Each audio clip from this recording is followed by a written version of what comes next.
I've done some marking on the truss rod installation manual kind of thing. Yeah, installation plan basically. So for whatever I need. So this is what I realized so far. The size of the hole, which I bought, I'm gonna have to buy the router bit for. So that's already settled. Um, and then which one, how much of a recess I have to have.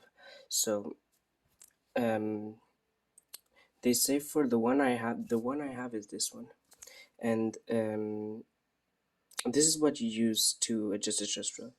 So I just um realized that I have to leave some space for this around the truss rod, because you have to adjust this. Just the truss rod is an adjustable thing in the guitar, and this is where this comes in. So you put it basically like this, and you turn left or right, whatever you want to do to correct the bow we call in the guitar. So when I'm gonna do the routing, I have to leave some space at the end for this to accommodate this inside inside the hole. So I have to measure this somehow, um, or just go on with the.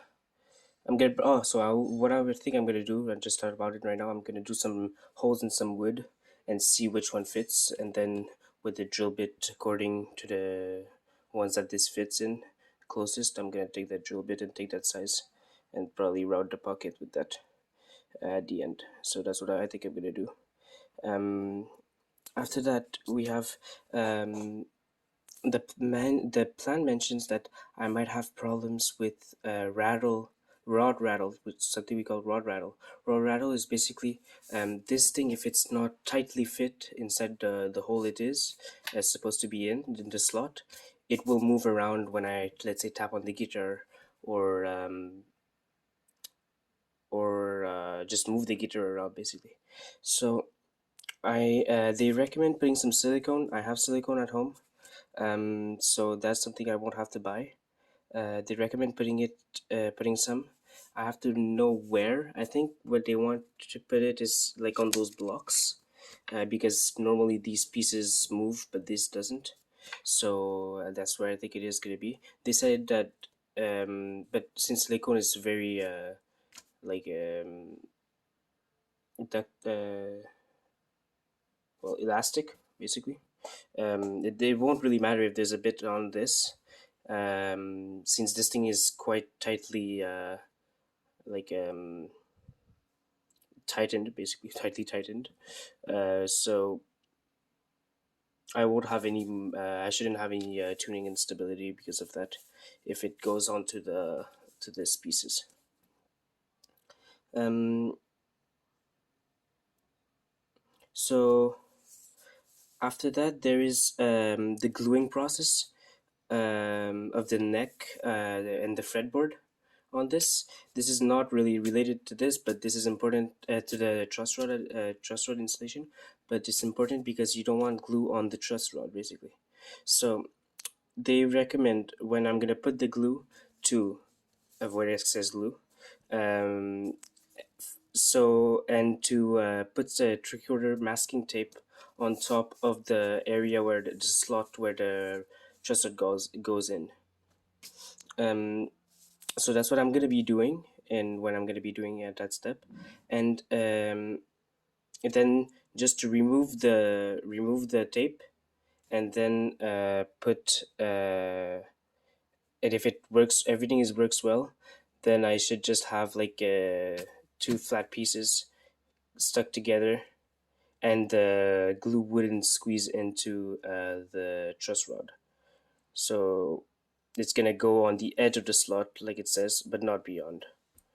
So that's the truss rod adjustment plan. Well, truss rod installation plan.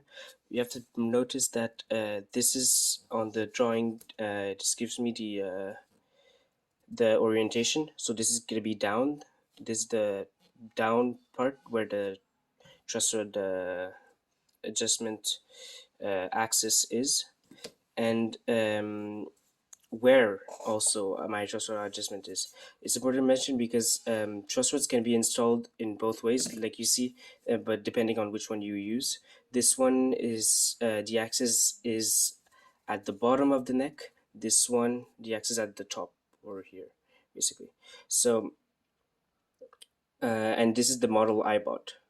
So this is the one I'm going to be using, and my axis will be here. I also chose that one for a simple reason.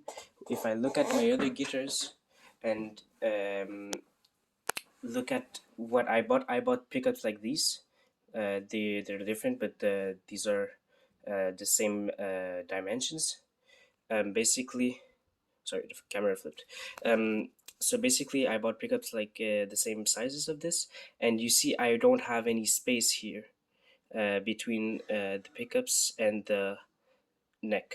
So if I wanted to put if I wanted to put um, the other truss rod models that are this and these, which are very practical because you don't need to take off a truss rod cover like this. I would have to have some space in between the pickups, the first pickup, the neck pickup, and the neck. So that's another advantage I have with my the truss rod I bought. So that's about it for the truss rod adjusted. I'm gonna be making the video, maybe making a montage of videos for the neck making process. I'm also going to make a video at Home Depot, um, since I'm gonna go there today, and I'm going to basically be um, going to see for files to shape the neck, some good files and some